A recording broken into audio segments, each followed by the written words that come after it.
अगर आप हमारी मिनिस्ट्री में अपना आर्थिक योगदान देना चाहते हैं, जैसे कि दशमांश या भेंट, टाइथ और ऑफरिंग, तो आप इस क्यूआर कोड को स्कैन करके हमें अपनी पेमेंट कर सकते हैं। या फिर आप 7303643550 पर हमें पेमेंट कर सकते हैं। अगर आप हमारे बैंक में पैसा ट्रांसफर करना चाहते हैं, तो आप हमारे मिनिस्ट्री नंबर 7838989070 पर व्हाट्सएप कीजिए और हम आपको अपने बैंक डिटेल्स भेज देंगे। पौलुस द्वारा रोमियो को लिखी पत्री का परिचय, भाग 2। रोमियो की पिछली क्लास में मैंने पौलुस द्वारा रोम के चर्च को लिखी पत्री के परिचय का पहला भाग समझाया था, लेकिन उसमें इस पत्री के सभी पहलुओं को मैंने कवर नहीं किया था। तो जो बच गया था उसको हम आज की क्लास में समझेंगे। पिछली क्लास में हमने रोम के चर्च की अंदरूनी हालत के विषय में चर्चा की थी। चर्च में दो गुट बन गए थे, एक यहूदी मसीहियों का और दूसरा अन्य जातीय मसीहियों का, और दोनों गुटों में तनाव बढ़ रहा था और उनके बीच खाई बढ़ती जा रही थी। इस पत्री में पौलुस हर संभव कोशिश करता है उस तनाव को दूर करके चर्च में एकता लाने की। यहूदियों के मंदिर में यहूदियों के आंगन और अन्य जातियों के आंगन के बीच एक दीवार थी, मतलब एक विभाजन था।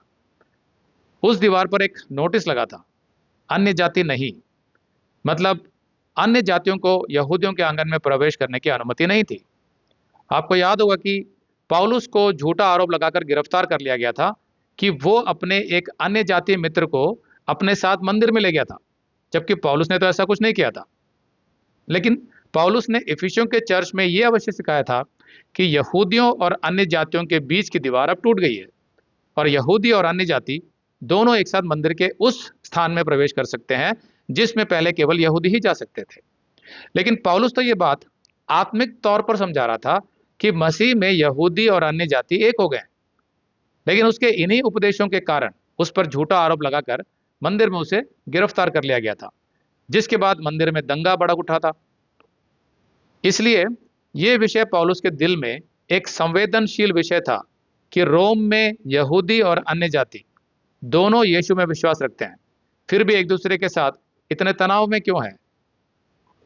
इसीलिए वो दोनों समूहों से कहता है कि तुम सब पापी हो और तुम सब विश्वास से धर्मी ठहराए गए हो, चाहे तुम यहूदी हो या अन्य जाति, तुम सब विश्वास से इब्राहिम की संतान हो, तुम में कोई अंतर नहीं है। अब उसके बाद पौलुस अन्य जाति से कहता है कि तुम उद्धार को पाप करने का लाइसेंस समझना बंद करो, और यहूदियों को वो कहता है कि तुम कानून परस्ती अर्थात व्यवस्थावाद बंद करो, मतलब तुम सुसमाचार के साथ अपनी व्यवस्था जोड़ने की कोशिश मत करो।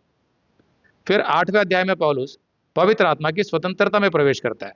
उसके बाद अध्याय 9 से 11 तक वो यहूदियों के इतिहास, उनके अतीत, उनके वर्तमान और उनके भविष्य के बारे में बात करता है। लेकिन 12वें अध्याय से 16वें अध्याय तक पौलुस मसीहियों के व्यवहारिक आचरण के विषय में चर्चा करता है, जिसमें वो केवल उन्हीं मुद्दों से निपटता है जो यहूदियों और अन्य जातियों के बीच तनाव पैदा कर रहे थे, जैसे कि भोजन के विषय में या फिर किसी दिन को विशेष मानने के विषय में इत्यादि। यहूदियों के लिए भोजन अर्थात डाइट के नियम बहुत सख्त थे।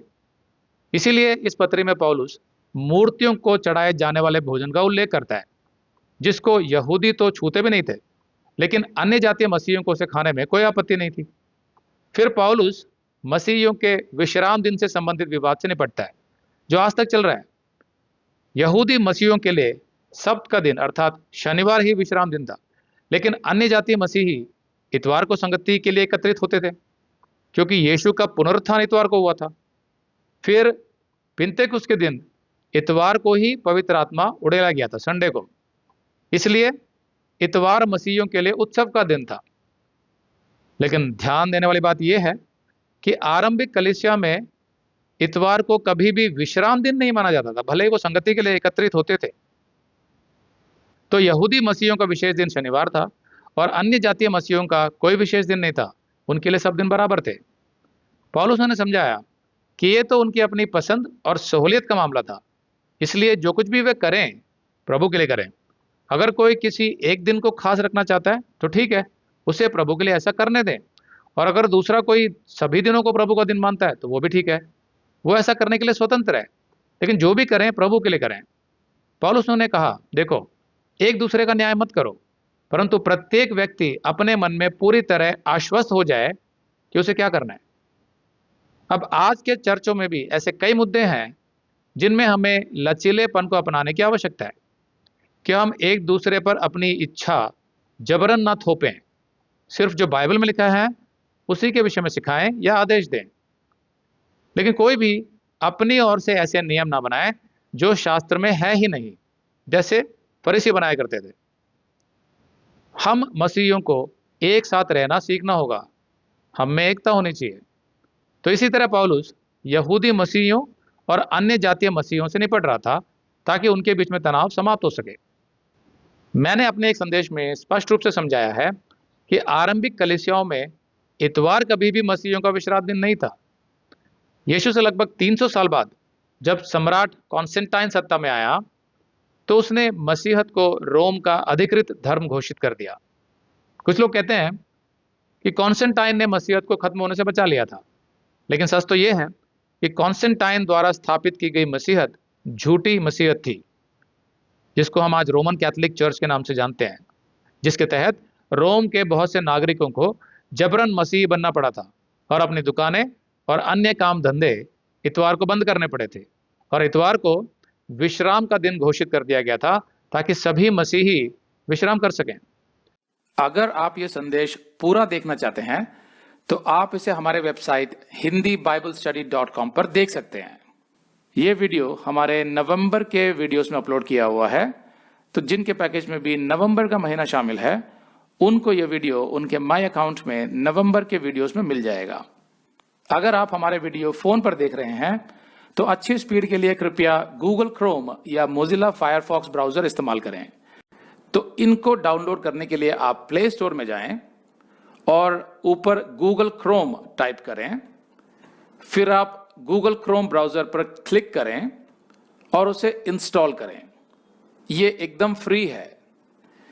इसी तरह आप मोजिला फायरफॉक्स टाइप करें, फिर आप मोजिला फायरफॉक्स ब्राउजर पर क्लिक करें और उसे इंस्टॉल करें। यह भी एकदम फ्री है। इसके बाद आप गूगल क्रोम ब्राउजर को क्लिक करके उसे खोलें और उसमें hindiBiblestudy.com टाइप करें, मतलब पूरा hindiBiblestudy.com एक साथ बिना किसी गैप के। तब हमारा वेबसाइट गूगल क्रोम में खुल जाएगा और आपके वीडियोस अच्छे से चलेंगे। इसी तरह आप मोजिला फायरफॉक्स ब्राउजर भी क्लिक कर सकते हैं और उसमें भी बिना गैप के hindiBiblestudy.com टाइप कर सकते हैं। उसमें भी हमारे वीडियोस बिल्कुल आराम से चलेंगे। इसके अलावा अगर आप चाहें तो बेहतर स्पीड के लिए आप वीडियो के नीचे बने प्ले बार पर सेटिंग्स का चिन्ह दबाकर 240p 240p सेलेक्ट कर सकते हैं, जिससे आपका बहुत ही कम डेटा खर्च होगा। 240 सेलेक्ट करने के बाद आप वीडियो के बाहर कहीं भी क्लिक कर दीजिए, फिर वीडियो को पीछे ले जाकर शुरू से देखिए।